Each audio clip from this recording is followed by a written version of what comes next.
Métanoïa, conférence, transformation apparente. En Jésus j'ai confiance, car c'est lui ma référence.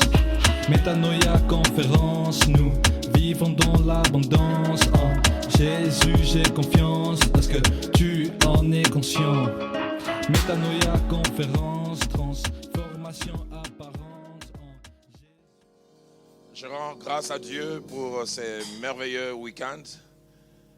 Et j'ai dit merci au pasteur Hugues, merci à son épouse pour la main d'association. On peut m'aider à apprécier cet homme et cette femme.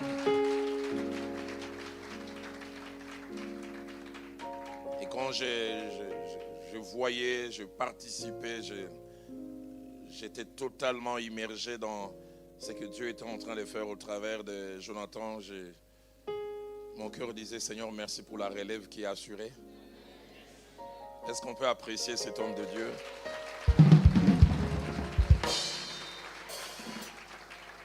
Alors, aidez-moi à dire à votre voisin, on va manger un repas complet. Changez les voisins, dites, on va manger un repas complet. Comprendront en premier ceux qui, comme moi, sont nés, ont grandi à Kinshasa. Et en deuxième position, ceux qui sont un peu déconnectés. Et en troisième, ceux qui ne sont ni le premier du deuxième groupe, qui auront besoin d'une explication que j'essaierai de donner. Je n'ai pas vécu l'histoire, c'est un ami qui l'a vécu. Il est sur place au Willery à Kinshasa. Il semble vers 9h, 10h, un jeune homme de 10 ans en train de marcher, puis subitement il s'écroule. On dit il a 10 ans. Crise cardiaque à cet âge. Quel problème il a? Quelqu'un enlève sa veste, il commence à aérer ce jeune homme. Rien ne change.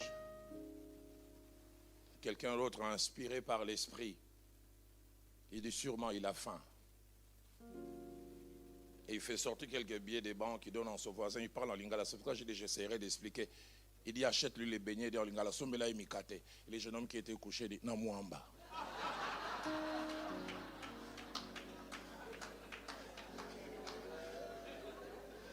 C'est-à-dire quand on demande le beignet, lui sait que pour que les repas soient complets, ça doit aller avec la pâte d'arachide. Alors aidez-moi à dire à votre voisin, essayez de le dire en lingala, dis-lui Namouamba. Change de voisin, dis à l'autre aussi Namouamba. Est-ce qu'on peut acclamer le Seigneur?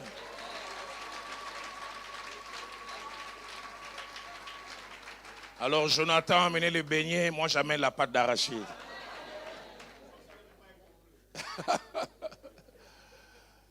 On va lire 4 portions des Écritures.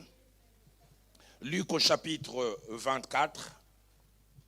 Et nous lirons le seul verset 49. Luc 24, 49e verset. Et voici, j'enverrai sur vous ce que mon Père a promis. Mais vous, restez dans la ville jusqu'à ce que vous soyez revêtus de la puissance d'en haut. La seconde portion que nous lisons, c'est Actes des Apôtres, chapitre 2. Et nous faisons une lecture compartimentée du 1er au 4e verset, puis les versets 14, puis les versets 36 à 38. Et je terminerai avec le verset 41. Actes des Apôtres, chapitre 2. Les jours de la Pentecôte, ils étaient tous ensemble dans les mêmes lieux. Tout à coup, il vint du ciel un bruit comme celui d'un vent impétueux. Il remplit toute la maison où ils étaient assis. Des langues semblables à des langues de feu leur apparurent, séparées les unes des autres et se posèrent sur chacun d'eux. Ils furent tous remplis du Saint-Esprit et se mirent à parler en d'autres langues selon que l'Esprit leur donnait de s'exprimer. Verset 14.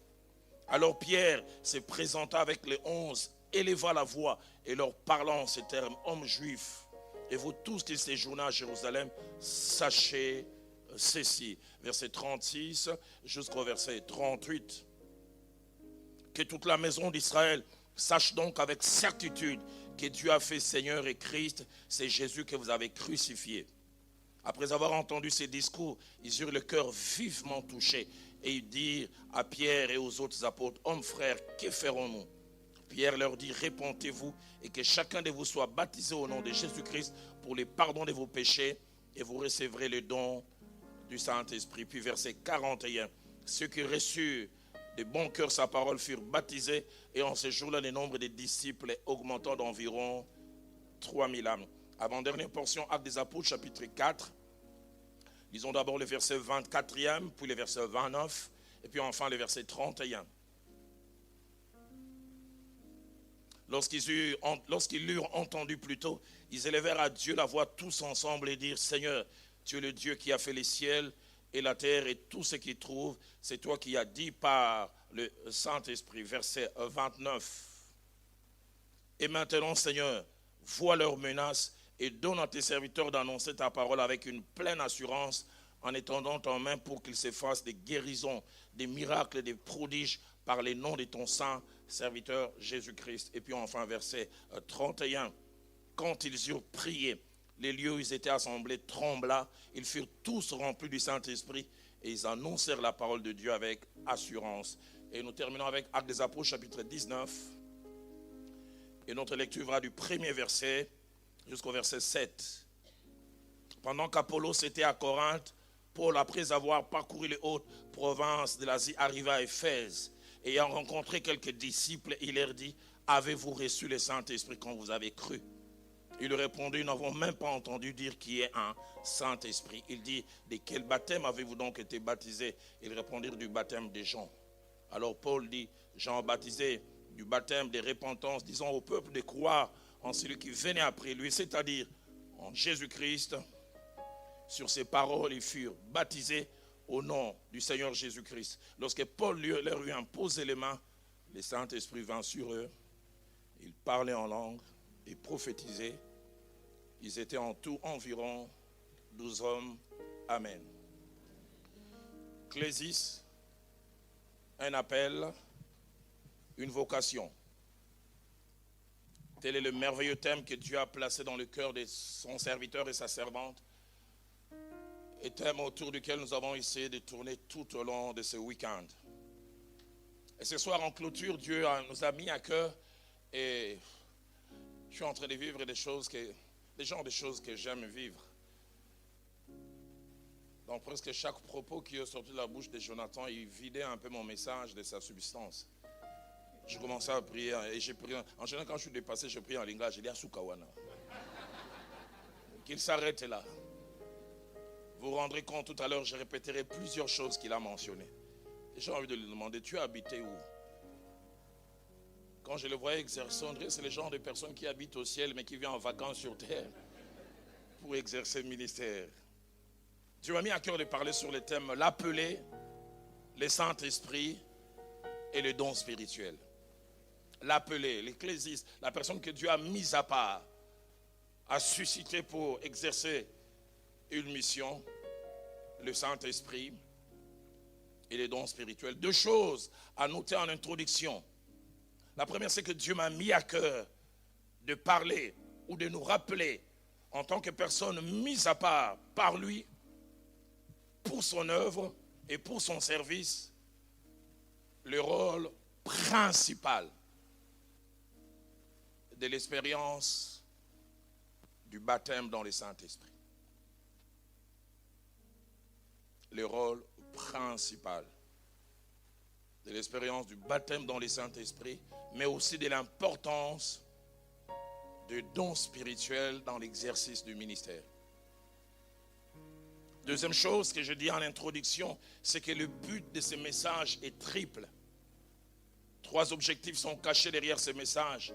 Premier objectif, c'est nous rappeler et nous montrer la place que l'expérience de la plénitude dans le Saint-Esprit et l'exercice des dons spirituels ont joué dans la croissance rapide, pour ne pas dire exponentielle, de l'Église primitive.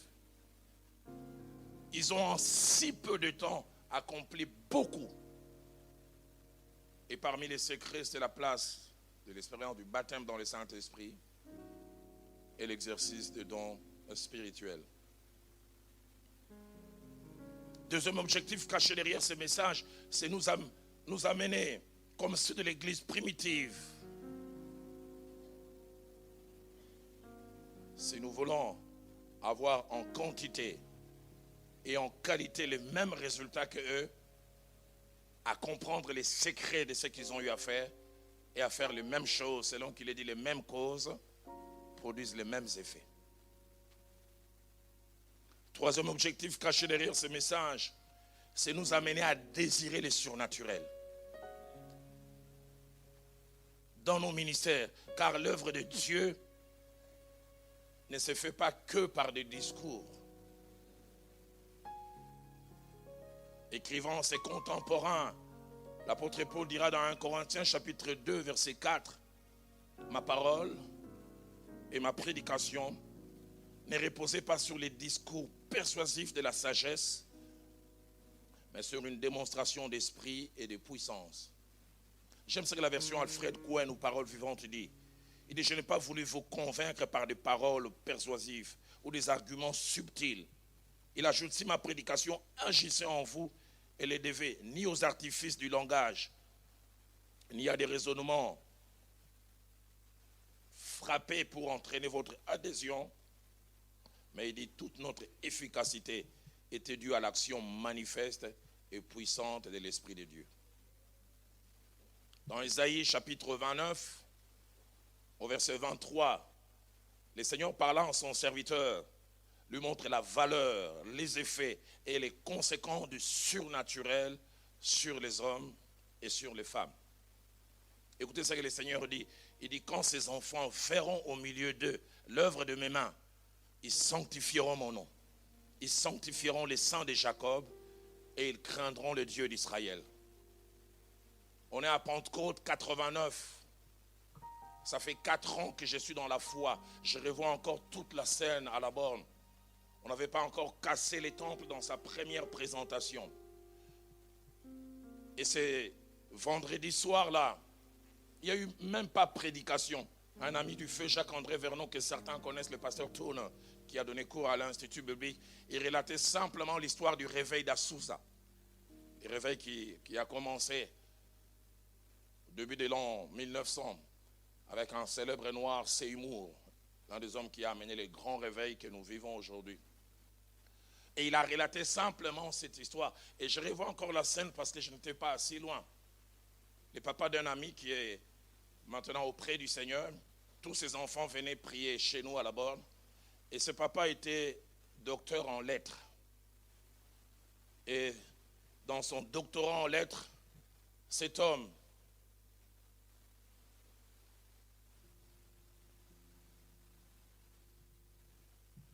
je vais essayer de lire.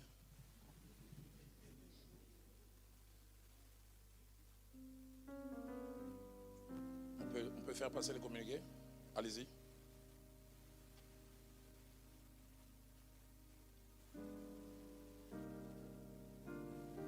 Alléluia.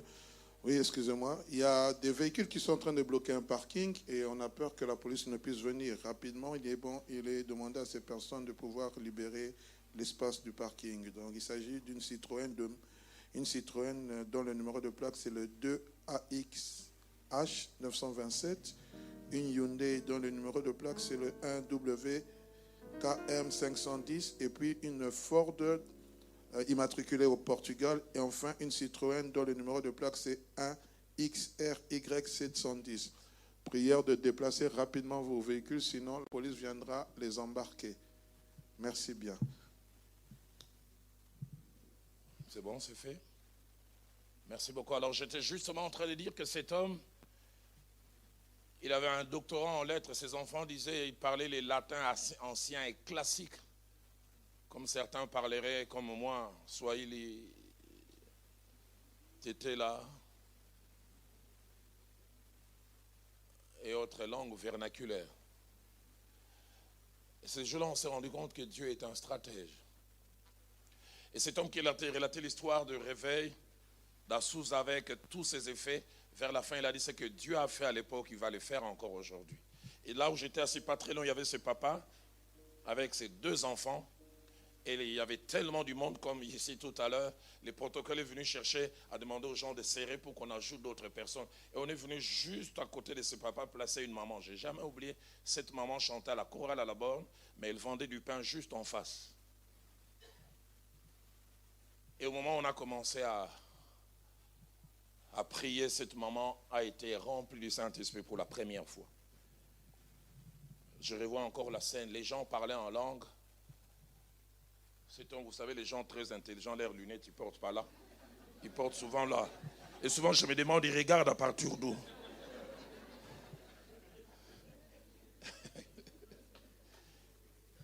Et regardez cette maman, il ne faisait que bouger la tête. C'est pas vrai, c'est pas vrai, c'est pas vrai. Les gens chantaient, louaient, parlaient en langue. Lui disait, c'est pas vrai, c'est pas vrai.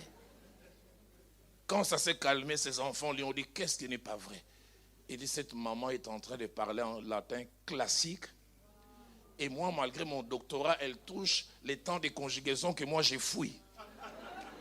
Alors, et puis il dit, mais quand je regarde la forme de la personne, et ce qui sort de sa bouche, il n'y a pas accord. Et je n'étais pas très loin, je n'ai jamais oublié. Quand ça se calme, il a posé la question à la maman, les gars, maman, où est le latin? Où est-ce que tu as appris les latins? Je n'ai jamais oublié. La maman lui a dit, papa, français, que tu n'as habité. Bon, au latin, c'est-à-dire, les français, déjà, je ne parle pas. Et comment comprendrais-je? Mais elle était en train de relater l'histoire. Et le papa explique, elle était en train de relater l'histoire de la création. En latin classique. C'est pourquoi la Bible dit, car lorsque ces enfants verront au milieu de l'œuvre de mes mains, ils sanctifieront mon nom. Ils sanctifieront les saints de Jacob. L'église est surnaturelle et a besoin du surnaturel. Deux vérités essentielles sur lesquelles je voudrais insister ce soir avant que nous puissions prier, parce que j'en ai la conviction. Pour plusieurs, cette soirée est la dernière soirée où vous êtes normal. J'aimerais dire à quelqu'un, dans 5 ans, tu te souviendras de cette soirée. Dans 10 ans, tu te souviendras. Et j'ai même tendance à vouloir dire à quelqu'un, cette soirée est le premier jour de tout le reste de ta vie.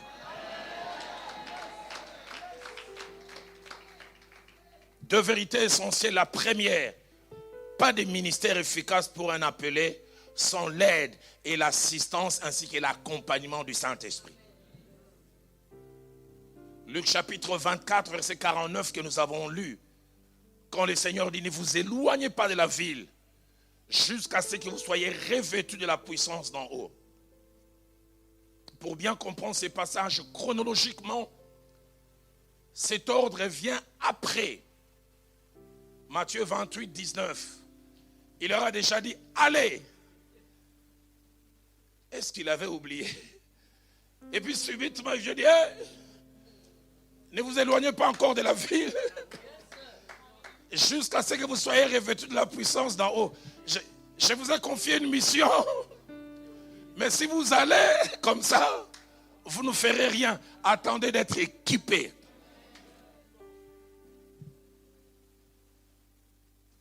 Pourquoi insiste-t-il sur cette expérience? Car comme je l'ai dit, l'œuvre de Dieu, on ne la fait pas avec notre force, avec nos capacités et même avec nos talents. Dans Zacharie chapitre 4, verset 6, il est dit, ce n'est ni par la puissance, ni par la force, mais c'est par mon esprit. Nous ne pouvons pas faire l'œuvre de Dieu avec nos capacités. J'aime beaucoup la scène des Actes des Apôtres, chapitre 2, partirons du premier même jusqu'au verset 41, mais j'ai mentionné tout à l'heure. On voit combien le Saint-Esprit change quelqu'un. Pierre qui pouvait renier le maître. Mais quand il a reçu le Saint-Esprit, les peureux et les craintifs ne l'est plus. Dieu a fait du marketing au bruit qu'il y a eu, la Bible dit, la multitude a couru. C'est lui qui a quelque temps renié le maître. Ma Bible à moi dit, Pierre sortit avec les 11. Et il éleva la voix. Lisez les discours. Quel discours? Il était en train de parler avec une assurance. Il dit, Dieu a fait Seigneur Jésus que vous avez crucifié. Le même qui a quelque temps tremblé. Toute la différence, c'est l'expérience de la plénitude de l'Esprit de Dieu. J'aime quand Actes des Apôtres, chapitre 4 que nous avons lu. Ils ont eu à prier au verset 24, ils ont élevé la voix ensemble. Mais j'aime ce que le verset 31 dit. Le genre de choses que j'aimerais que l'on vive encore aujourd'hui. Quand ils ont fini de prier, la prière a des effets géologiques. Le lieu où ils étaient assemblés trembla. 1, ils furent tous remplis du Saint-Esprit. Et de 2, ils annoncèrent la parole de Dieu avec assurance. La façon d'annoncer est différente, non pas à cause de l'humain, mais à cause de l'Esprit de Dieu. Et dans la Bible, et c'est là où j'ai dit, Jonathan a voulu me bouffer tout mon message. Il y a 2 termes en rapport avec l'expérience d'avec le Saint-Esprit. Il y a le Saint-Esprit en nous. Et le Saint-Esprit en nous a affaire avec notre relation avec Dieu. Notre attachement à Dieu. Romains chapitre 5 au verset 5 dit, l'amour de Dieu répandu dans nos cœurs par le Saint-Esprit. Le Saint-Esprit en nous nous attache aux choses de Dieu. Quand vous ne l'avez pas, vous avez difficile à comprendre. Comment cet homme est élevé en dignité et peut se mettre à genoux à l'église? C'est rabaissant.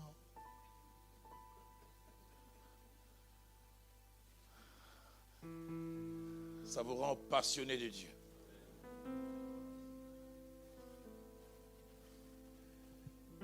Et puis il y a le Saint-Esprit sur nous. Le Saint-Esprit sur nous a à faire avec les services, avec la capacité, les aptitudes qui nous rendent capables de faire au-delà du naturel. Dans l'Ancien Testament, nous retrouvons beaucoup l'idée de l'Esprit sur nous. Juge chapitre 14, verset 6, il est dit, l'Esprit saisit Samson et sans avoir rien à la main, Samson déchira un lion comme on déchire un chevreau. Chose que naturellement il ne peut pas faire, mais l'Esprit les rend capables. Juge chapitre 14, verset 19, l'Esprit saisit Samson et il tua 30 personnes. 1 contre 30, mais il est victorieux. Juge chapitre 15, verset 14, l'Esprit de l'Éternel les saisit. Et l'avait dit, les cordes qu'il avait au bras devinrent comme du lin brûlé par le feu et ses liens tombèrent. L'Esprit, quand ça vous saisit, l'Esprit sur vous. En Samuel chapitre 10 au verset 10, il était dit du jeune Saül qui est en train de devenir roi. L'Esprit saisit Saül et il prophétisa. Chose qu'il ne pouvait pas faire naturellement. Dans la vie de Jésus-Christ, il y a un avant et un après plénitude de l'Esprit. Pour ceux qui le savent, je vous rappelle. Pour ceux qui ne le savent pas, je vous informe. Christ n'a jamais été le poste-nom de Jésus. C'est pas comme Roland Dallot. Christ veut dire ouin. Il est né Jésus, mais il est devenu Jésus-Christ après que l'Esprit soit descendu sur lui. Jésus-Christ veut simplement dire Jésus le ouin. Et il est devenu Jésus le ouin quand? Après qu'il ait été baptisé, il avait dit, l'Esprit sous la forme d'une colombe est descendu sur lui. Et écoutez ce que Luc chapitre 4, verset 14 dit. Jésus, revêtu de la puissance de l'Esprit, retournant en Galilée, et sa renommée s'est répandue dans tous les pays d'alentour. Il avait dit même, il fut glorifié par tous. Il était allé au Jourdain, apprenti menuisier célèbre. On connaissait même les chaises qu'il avait fabriquées. Mais quand il a été ouin, on ne les reconnaissait plus. C'est pourquoi j'en ai l'assurance. Quelqu'un ne va plus te reconnaître.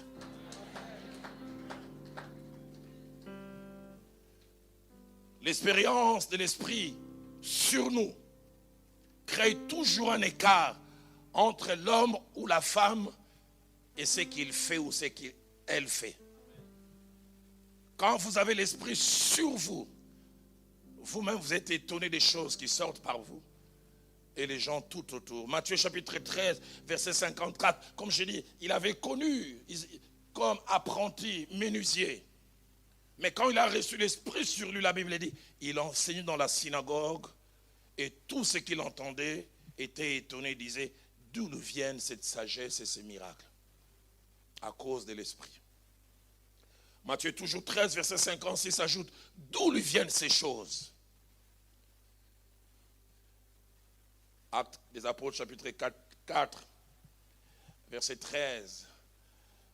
Pierre et Jean ont guéri un paralytique et les gens n'arrivent pas à expliquer. J'aime ce que la Bible dit. Lorsqu'ils virent l'assurance de Pierre et Jean, ils furent étonnés parce que c'était des hommes du peuple sans instruction. Ce qu'ils ne savaient pas, ils avaient non seulement l'esprit, mais à cause de l'esprit, ils avaient ce que les rabbins juifs appellent les shmeka, la main de Dieu dans la vie de quelqu'un. Cette chose qui fait la différence. Et cette expérience du baptême, de la plénitude dans l'esprit était tellement importante que Jésus-Christ, après avoir accordé le mandat d'aller, il dit, attendez d'abord. Mais ça ne s'arrête pas là. Une étude approfondie de la vie de l'Église primitive nous montre la grande place de l'expérience du baptême dans le Saint-Esprit.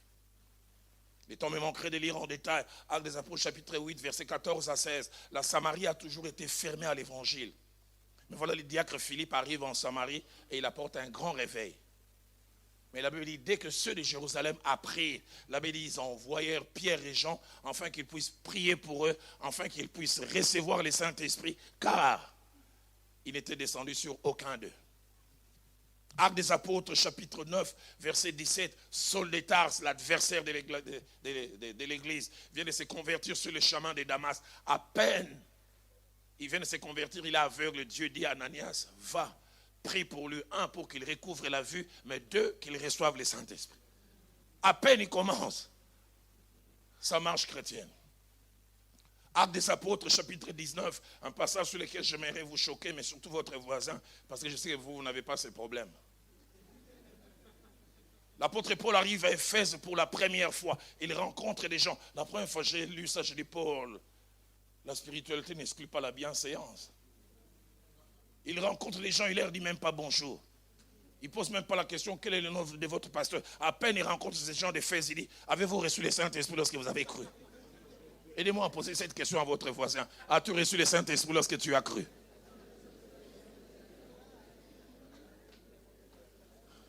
Et c'est la réponse qui m'étonne.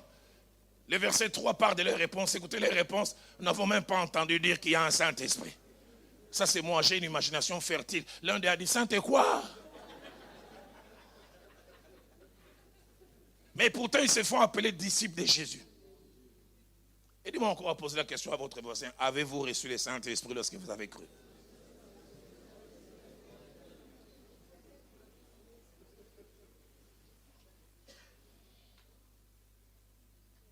Trois dernières choses que je voudrais dire à ce niveau. La première, c'est que presque partout où les gens ont connu l'expérience de la plénitude dans l'esprit, ils ont toujours parlé en langue. Toujours.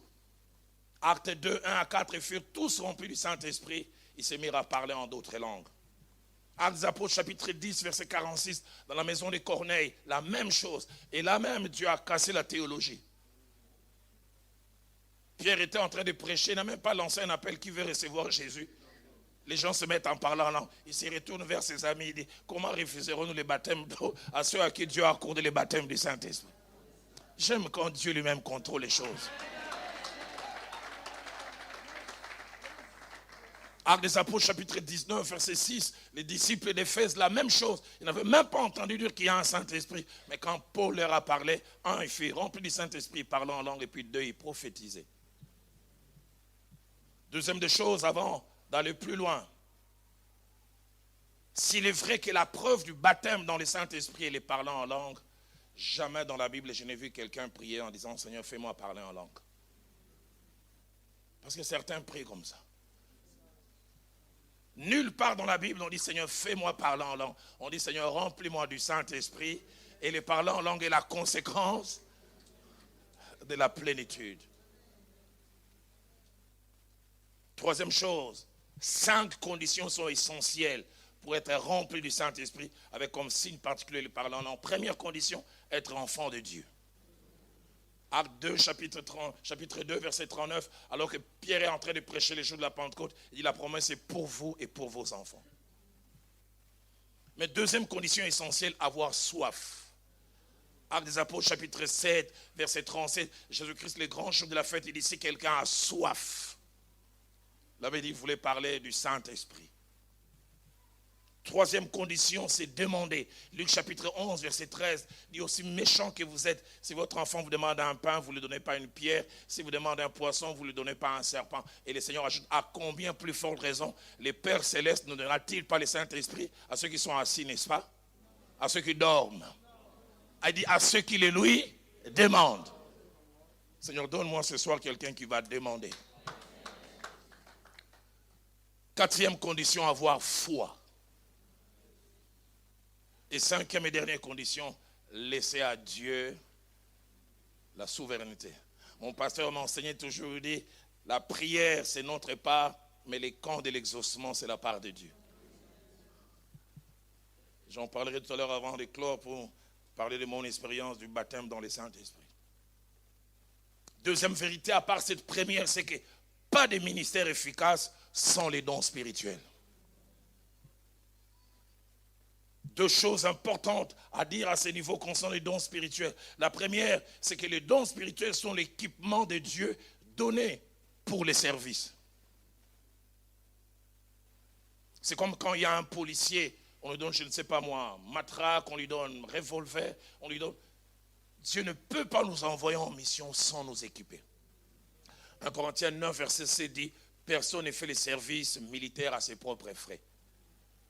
Quand Dieu nous envoie, il met des outils à notre disposition, dont les dons spirituels. Deuxièmement, les dons spirituels sont des capacités surnaturelles que Dieu donne aux croyants par le Saint-Esprit pour répondre à des besoins. J'insiste, capacités surnaturelles. Et je voudrais rapidement mentionner quelques vérités attachées aux dons spirituels, parce que je voudrais vraiment les condenser pour que nous puissions prier. La première vérité, c'est que les dons spirituels ne dépendent ni de la longévité dans la foi, ni des responsabilités. On peut avoir un jour dans la foi et recevoir cela. C'est pourquoi en grec, on les appelle des charismata, les dons de grâce que Dieu donne gracieusement. Deuxième vérité essentielle, c'est que l'expérience de plénitude dans l'esprit est la porte ouverte qui nous amène vers l'exercice des dons spirituels. Pas de dons spirituels sans l'expérience du baptême dans le Saint-Esprit. Actes des Apôtres, chapitre 19, que nous avons mentionné, les montre. Ces disciples d'Éphèse ne prophétisaient pas, parce qu'ils n'ont jamais connu cette expérience. Il a fallu qu'ils soient en contact avec Paul, qui a prié pour eux. Il fut rempli de l'esprit. Il avait dit, parler en langue, et puis il prophétisait. Troisième vérité, dans 1 Corinthiens chapitre 12, versets 8 à 10, la Bible nous montre que les dons spirituels, il y en a 9. Mais autant ils sont 9, ils peuvent être regroupés en 3 sous-groupes. Les premiers sous-groupes, c'est ce qu'on appelle les dons des révélations. Quand les dons des révélations sont exercés, Dieu rend capable les croyants de connaître, mais par des voies surnaturelles. Naturellement, nous connaissons quand on nous a informés. Nous avons suivi les infos, nous avons lu les journaux.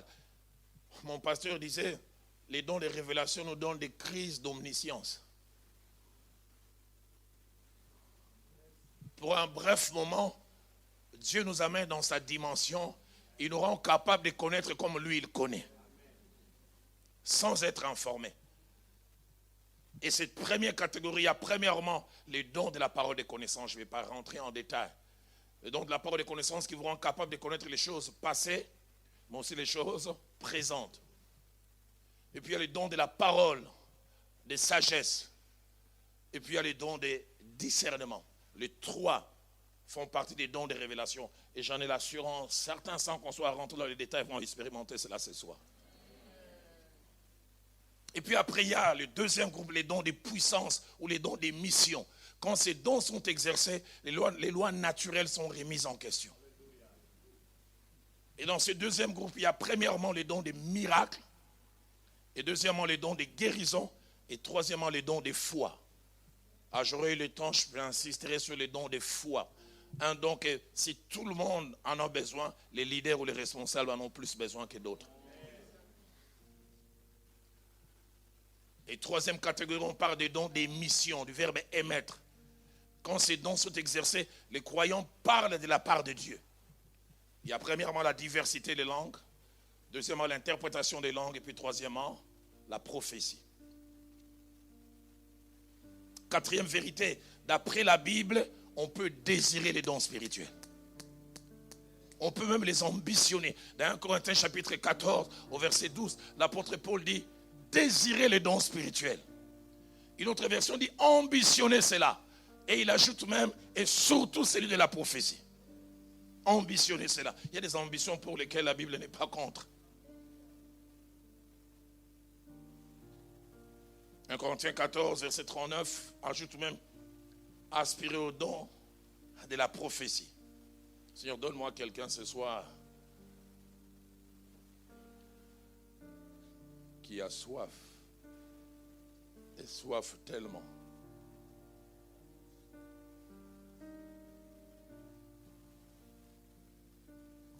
J'étais habitué à avoir des prophètes généralistes.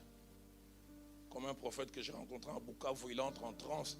Une femme enceinte vient et puis dit, ainsi dit l'Éternel, tu mettras au monde un enfant. Si ce n'est pas un garçon, ça sera une fille.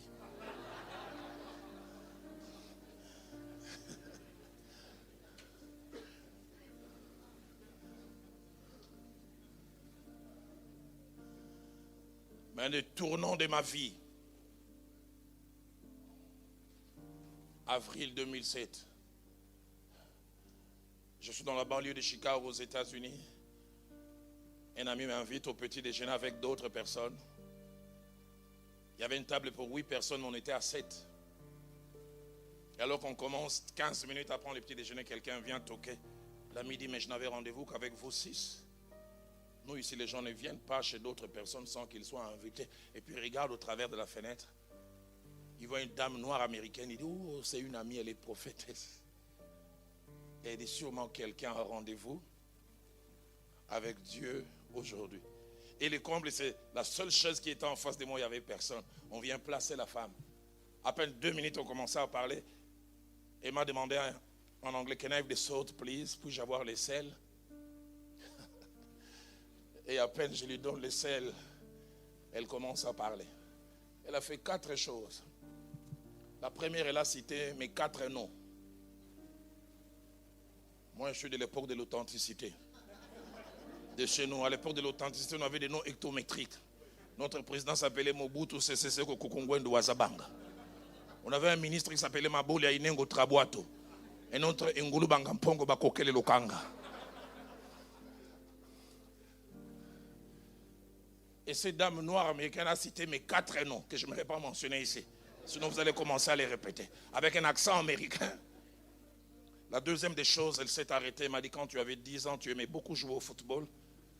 Et m'a cité un nom qu'on m'appelait d'un joueur qui a joué la Coupe du Monde en 1974. Ça aussi, je ne vais pas dire, sinon vous allez commencer à m'appeler ainsi.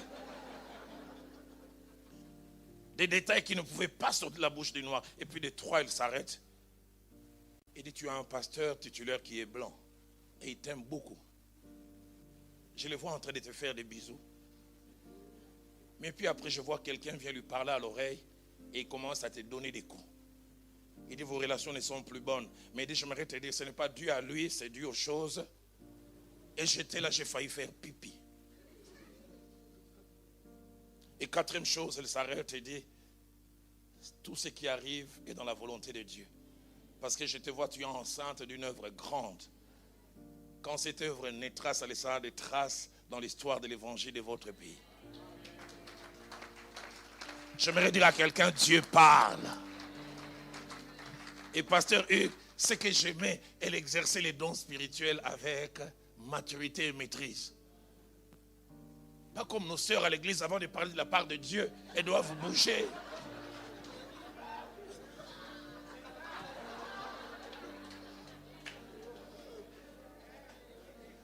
Beaucoup d'émotions. Depuis qu'elle a commencé, dans une église, une sœur a commencé, le pasteur titulaire dit en lingala, Nzamba comme il kokuma. Dieu bégaye maintenant,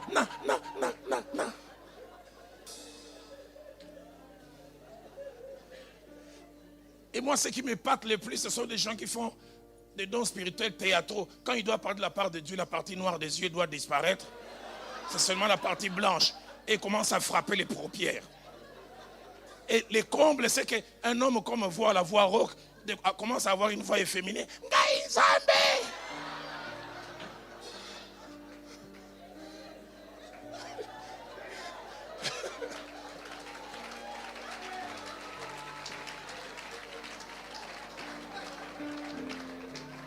Un don authentique. Et là, à table, j'ai reçu ma feuille de route. Je suis en train de les sentir. Plusieurs ne sortiront pas ici sans une feuille de route. Mais tel que je le sens dans mon cœur, il est possible que ça ne vienne pas de la chair. Dieu me dit, ça peut venir de ton voisin. Et je le sens dans mon cœur. L'Esprit de Dieu me dit, ce soir, il y a une garnison de prophètes.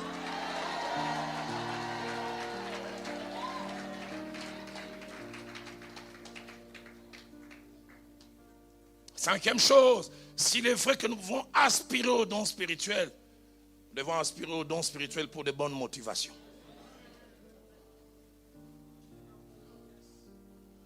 Seigneur, commence à me montrer le cœur des gens. Je vais faire finir la carrière du pasteur Hugues.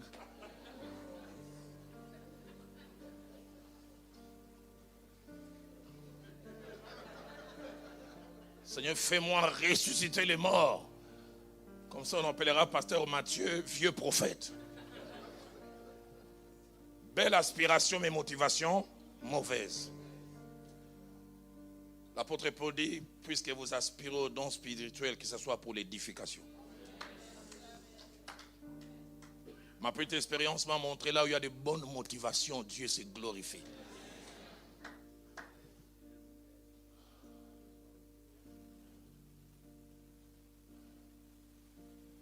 Sixième vérité sur laquelle je ne resterai pas longtemps, on grandit dans l'exercice des dons spirituels.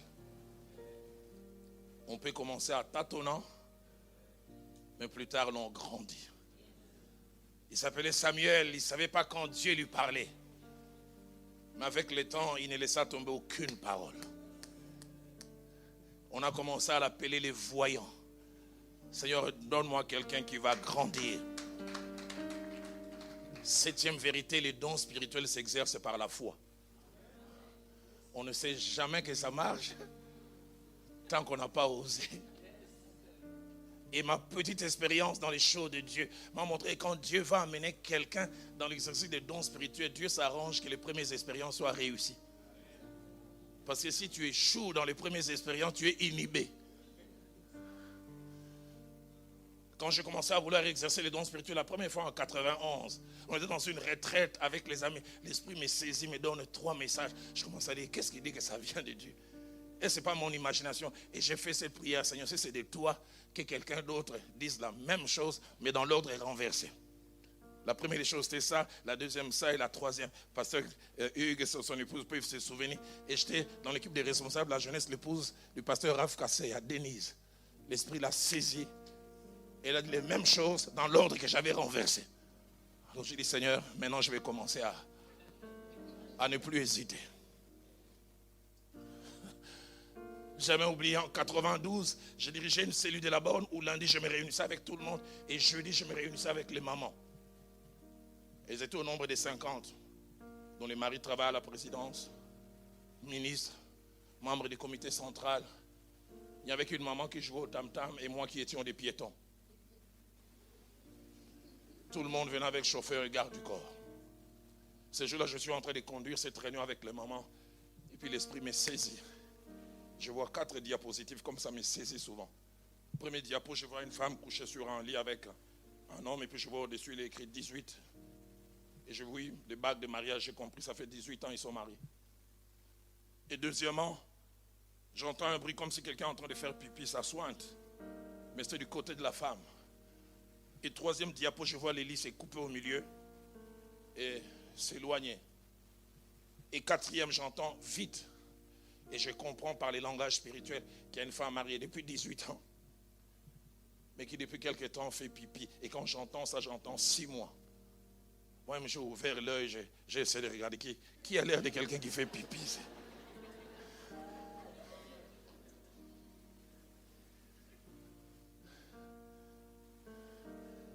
J'ai commencé à lutter. Est-ce ma pensée?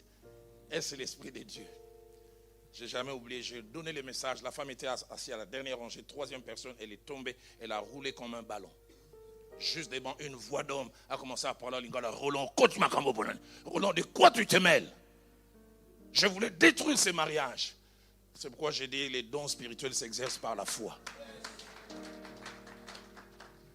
Et quand j'ai commencé à exercer les dons spirituels, l'un des hommes qui a beaucoup compté dans ma vie, c'est pasteur Israël Sembe.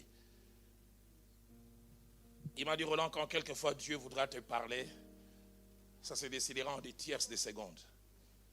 Il dit, fais alliance avec Dieu. Je ne vais pas vous livrer tous les secrets ici.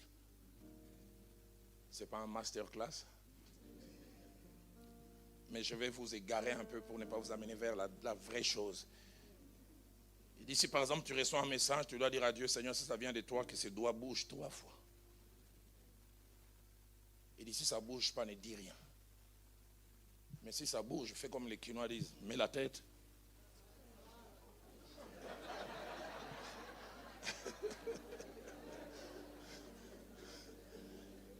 Et depuis que j'exerce dans les dons spirituels, chaque fois que je sens cette chose, je n'hésite jamais.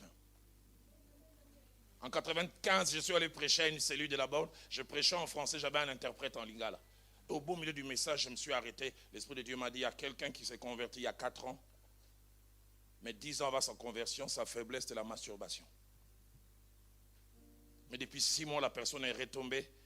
Et la personne tombe plusieurs fois. Et le Seigneur m'a dit aujourd'hui, elle est tombée à 2 reprises. Il m'a donné même l'heure, 8h25 la première fois. Et 12h15 la deuxième fois. Et je disais que Dieu dit que la personne s'avance, on va prier. On a attendu 30 secondes, personne n'est venu. 1 minute, personne n'est venu. À la fin de la réunion, quand je suis allé m'asseoir, les responsables de la cellule, ils m'appellent vieux. Vous savez, chez nous en Afrique, les personnes âgées, on les appelle vieux, je ne sais pas pourquoi. Il me dit, vieux, ça n'a pas marché aujourd'hui. Mais je lui dis, pourtant, j'ai senti cette chose que je sens. La cellule finie, tout le monde voulait partir. L'interprète me disait, ne pars pas encore. Et finalement, je prends l'interprète, il me dit, tout ce que tu disais, c'était moi. Alors imagine-toi, moi-même j'interprétais et que je passe encore devant. Ceux qui sont partis ont cru que ça a échoué. C'est pour ça que je dis ça ne marche pas.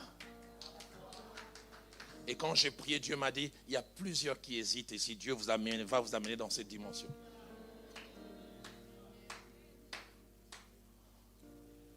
Il m'est arrivé quelquefois, l'Esprit de Dieu me saisit, j'ai dit certaines choses. Et les gens qui me sont proches, j'ai dit, mais Roland, toi aussi.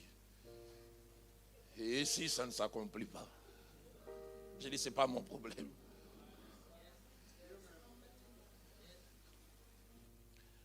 Huitième et avant-dernière chose que je voudrais dire, c'est que tout en étant de bonnes choses, les dons spirituels peuvent être des pièges.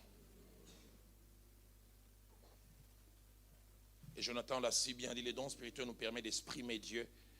Et quelquefois, quand nous exprimons Dieu, l'orgueil peut rentrer en nous. Les gens commencent à nous regarder comme étant des personnes spéciales.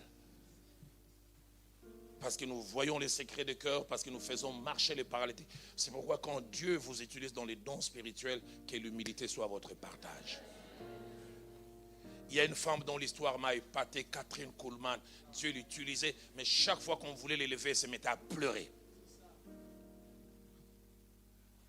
Je n'ai jamais oublié, en 2001, je vais à une extension de la borne, à la parole du salut à Gombe. Ces jours-là, j'ai prêché, les gens m'ont dit, enfin ils ont exagéré, ils ont dit que j'étais vice-dieu, mais c'était une manière d'exagérer.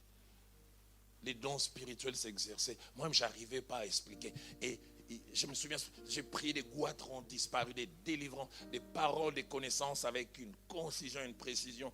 Alors que les gens étaient en train de prier, le Seigneur me dit, Roland, prends tes clics et tes claques, pars rapidement.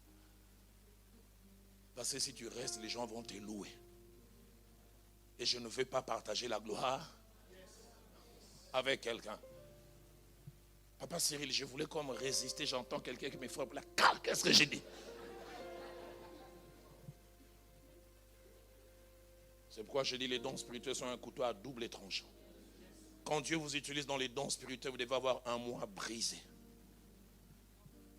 Savoir esquiver la gloire, parce que Dieu partage plusieurs choses avec nous, mais jamais sa gloire. Dernière des choses, et c'est par là où je termine. Les dons spirituels s'obtiennent de plusieurs manières. Ça s'obtient par la simple prière. Ça peut s'obtenir par l'imposition de mains. Ça peut même s'obtenir prophétiquement. Dans 1 Timothée chapitre 4, verset 14, l'apôtre Paul dit à Timothée, ne néglige pas les dons que tu as reçus par prophétie avec l'imposition de main. Il y a eu simplement une parole. Ainsi dit l'Éternel, tu as tel don.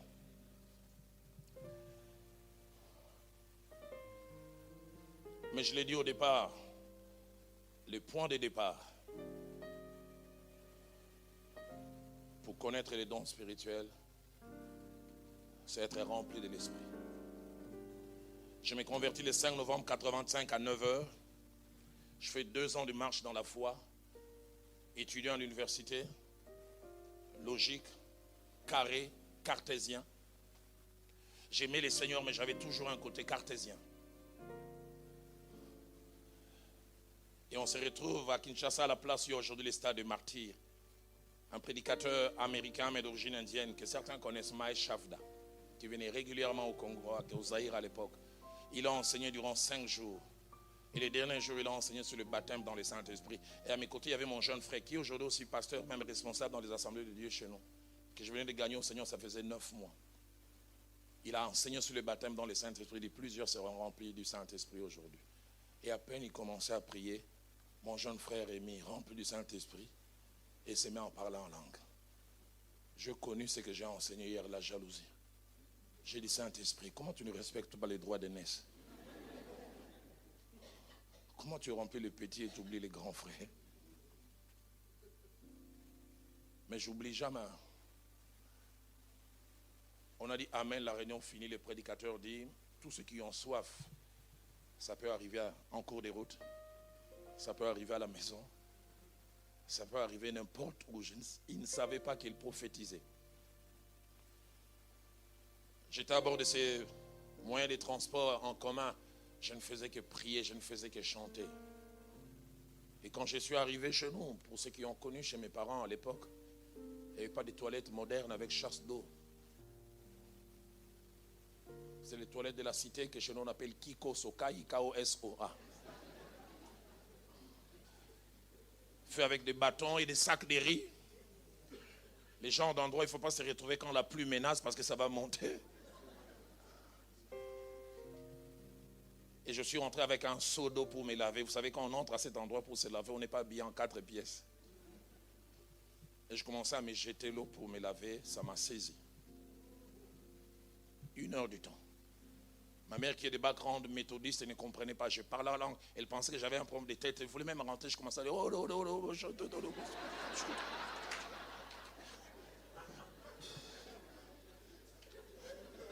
je voulais expliquer, tout va bien.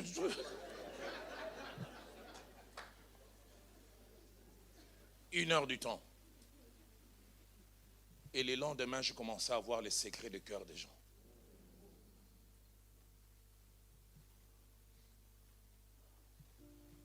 Une tante est venue chez nous, je lui ai dit, où est-ce que tu étais hier à 14h25? Tu étais avec le mari d'autrui, j'ai cité les noms. Moi-même, je commençais à dire, mais d'où ça vient ces choses?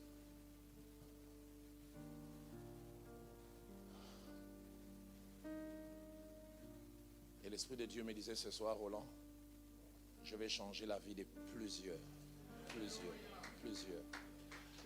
Je demande dans notre écoute. L'invitation à mon salut. Le temps des hommes est révolu. Le temps des hommes est révolu. J'entends écho de ma vocation. J'entends écho de ma vocation. Voilà que c'est présent de l'occasion. Voilà que c'est présent d'occasion. Métanoïa, conférence, transformation apparente. En Jésus, j'ai confiance, car c'est lui ma référence. Métanoïa, conférence, nous vivons dans l'abondance. En Jésus, j'ai confiance, est-ce que tu en es conscient?